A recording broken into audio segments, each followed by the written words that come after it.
여러분 반갑습니다. 성경 공부 지금부터 시작하겠습니다. 횃불 공동체 교회 성경 공부고요. 오늘은 39번째 시간이 되겠습니다. 오늘은 창세기 41장 내용을 통해서 우리가 요셉이 이제 감옥에서 궁정으로 옮겨져 가는 과정을 한번 같이 공부해 보도록 하겠습니다. 요셉의 경로, 지금까지 우리가 요셉의 삶을 쭉 살펴왔는데요. 오늘은 바로 왕의 꿈을 해석하게 됩니다. 이것도 하나님께서 요셉에게 그 모든 환경을 제공하시는 것으로 우리가 말씀을 통해서 확인할 수가 있습니다. 그럼 오늘은 요셉의 삶을 다시 한번 요약해 보고자 합니다. 지금까지 요셉의 삶이 어떠했는지 다시 한번 살펴보도록 하겠습니다. 우선 다나라고 하는 여자 형제가 있고요. 그 다음에 12명의 남자 형제가 있고, 남자 형제 중에서는 11번째로 태어났지만 전체 우리 다나까지 포함을 해서 13명의 형제 중 12번째로 태어나게 됩니다. 그리고 다음 주에는 이제 베냐민이라고 하는 이제 요셉의 동생이 등장하게 되죠. 우선 아버지의 편애를 받았던 건 사실입니다. 그래서 자색 옷을 입었다는 부분만 보더라도 우리가 그것을 알 수 있고, 형들은 밖에서 열심히 일하는데 요셉은 또 아버지 옆에서 아버지를 도왔던 모습을 보게 되면 분명히 차별이 있었던 것은 사실인 것처럼 보입니다. 형들의 시기와 질투를 한 몸으로 받았죠. 물론 요셉의 꿈에 대한 이야기가 또 그러하여금 많은 형제들에게 시기와 질투를 받을 수 있도록 빌미를 제공한 것은 사실입니다. 아버지의 심부름으로 형들을 찾아갔다가 형들에 의해서 이제 죽을 고비를 넘기고, 죽이진 않았지만 노예로 팔아버립니다. 그리고 아버지에게는 형들이 들짐승들에게 요셉이 죽었다라고 거짓으로 고하는 장면을 우리가 공부했습니다.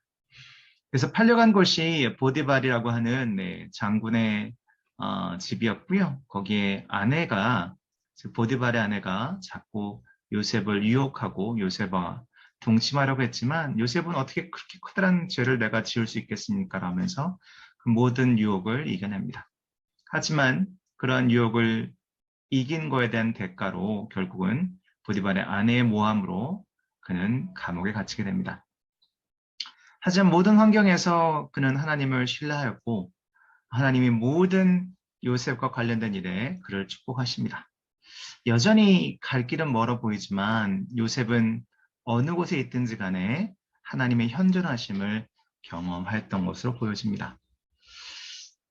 요셉의 삶을 우리가 한번 그 중요한 키포인트를 얘기한다면 아무래도 하나님이 임재하시고 함께 하심이라고 얘기할 수 있겠습니다.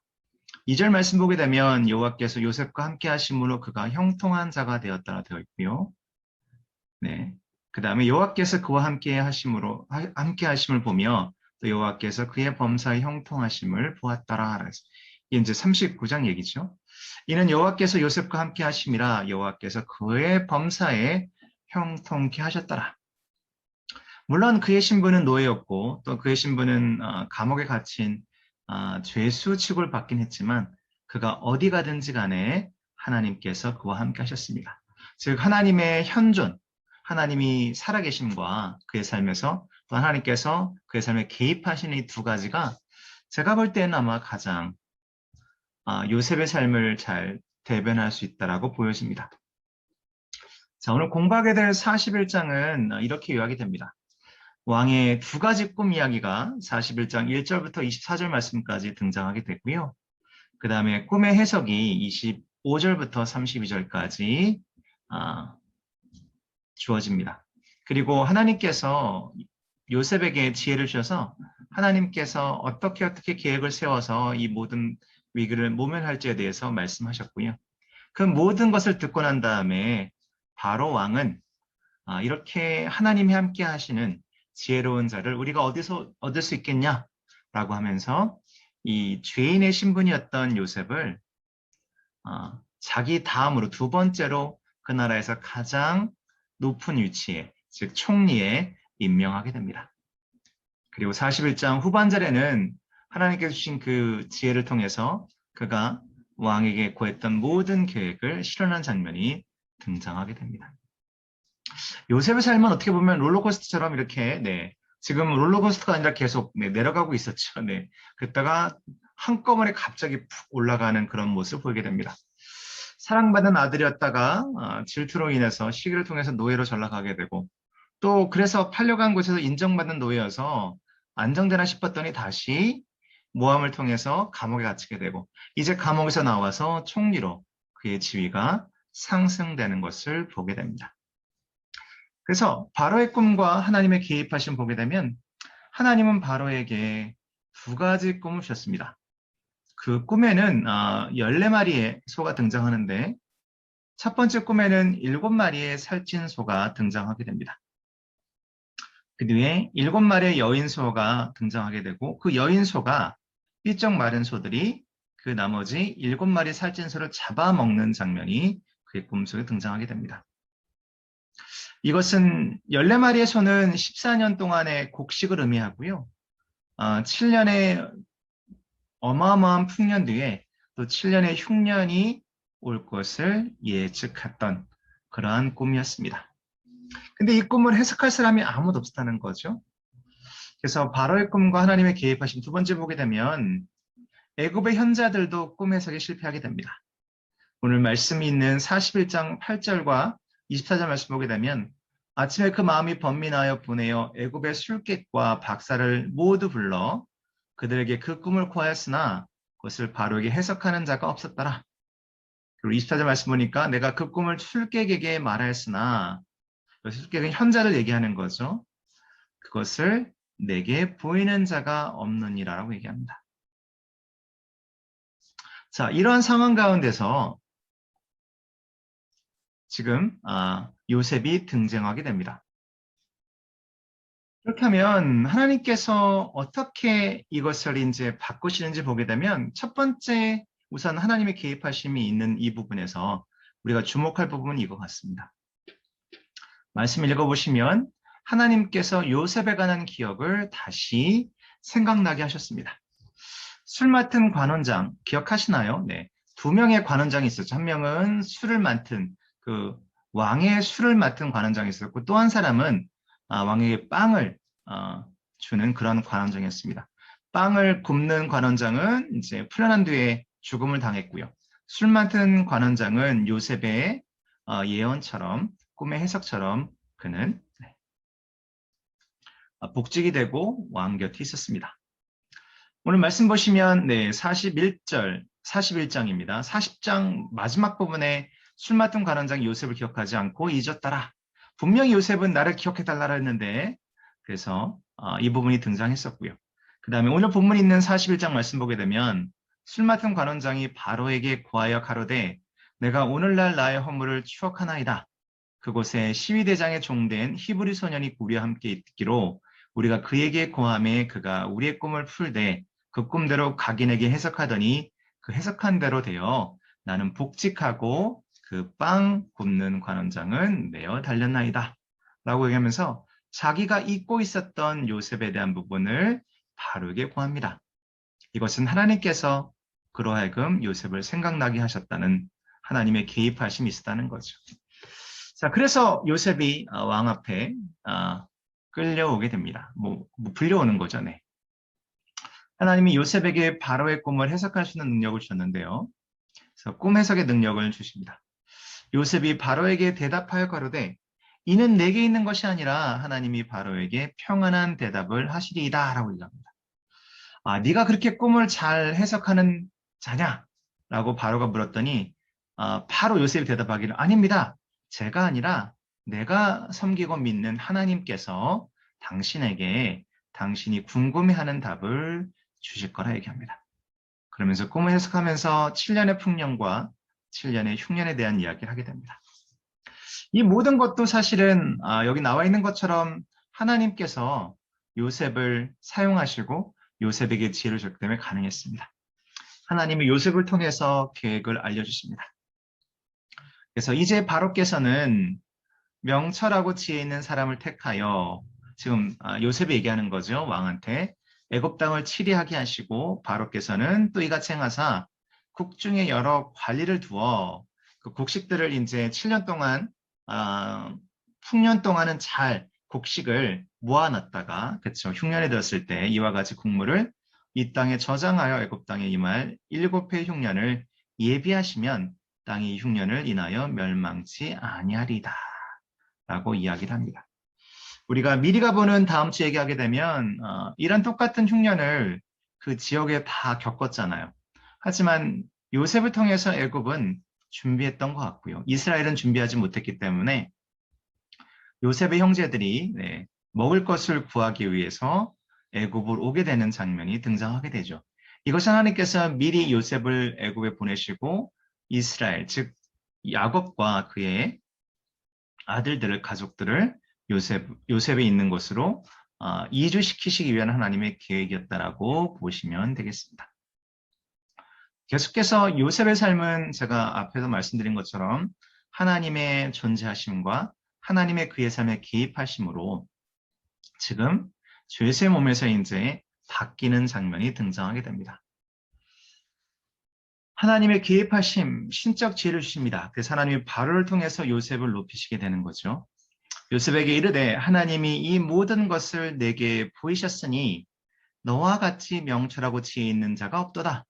너는 내 집을 치리하라. 그러면서 너는 바로 내 두 번째, 그러니까 내 바로 너를 어떻게 할 사람이 이 나라에는 없고 오직 나만 있고 그 다음에 너라고 얘기합니다.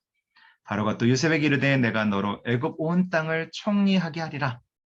그리고 요셉을 데리고 나가서 사람들 앞에 보입니다.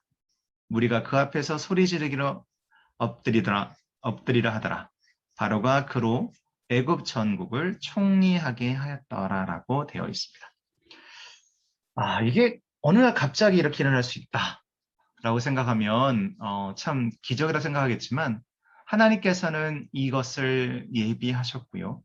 또한 요셉은 우리가 알지 못하겠지만 우선 술 맡은 관원장한테 얘기했던 것이 2년 전이었는데 그 2년 동안 이 감옥에 계속 있었던 것이고 그 이전에도 사실은 노예 생활하면서 많은 시간 동안 그는 어려움 속에 있었습니다. 이제 하나님께서 그를 사용하실 때가 되셔서 그를 높이 사용하신 장면이 바로 창세기 41장에 우리가 그것을 바라보게 되고 또 배우게 됩니다. 41장 오늘 말씀을 통해서 배우게 되는 교훈은 제가 볼 땐 첫 번째 이거 같습니다. 우리가 생각할 때 하나님은 늦으시는 것 같은 느낌. 하나님 너무 늦으셨어요. 우리가 잘 아는 것처럼 예수님과 또한 그 나사로의 그 누이의 대화도 기억하시잖아요. 마르다가 얘기하죠. 주님이 조금만 더 일찍 오셨다라면 이라고 얘기하지만 예수님은 그렇게 생각하지 않으셨고 여기도 마찬가지입니다. 요셉은 우리가 보기에는 또 제가 보기에는 절대로 하나님에 대한 신뢰를 한 번도 거둔 적이 없었습니다. 즉 여러분이 생각할 때 하나님께서 늦게 오시는 것처럼 보인다 할지라도 하나님은 늦게 오시는 것이 아니고요.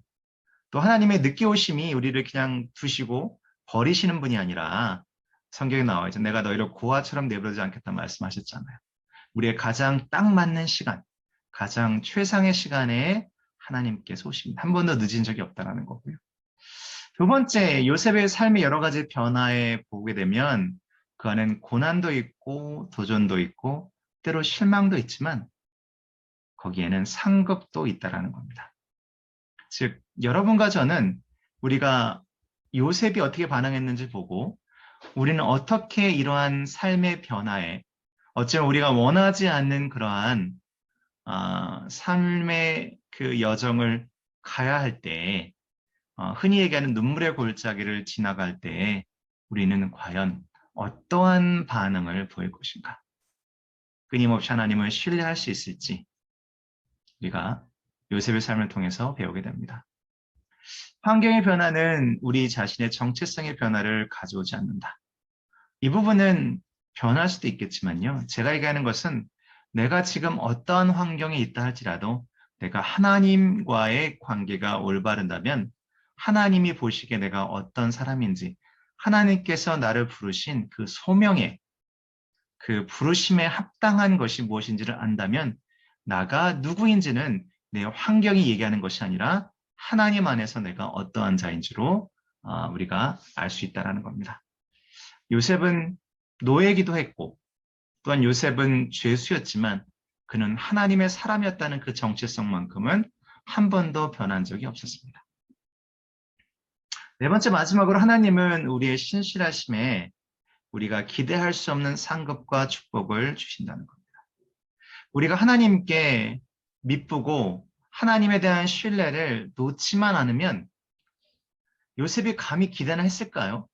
바로 왕 앞에 갈 때만 해도 내가 꿈에 해몽을 해주면 내가 이 감옥에서 벗어날 수 있지 않을까라는 그런 막연한 기대는 했겠지만 바로 다음으로 가장 높은 위치에 있는 권력자가 된다는 것은 아마 전혀 상상하지 못했을 겁니다.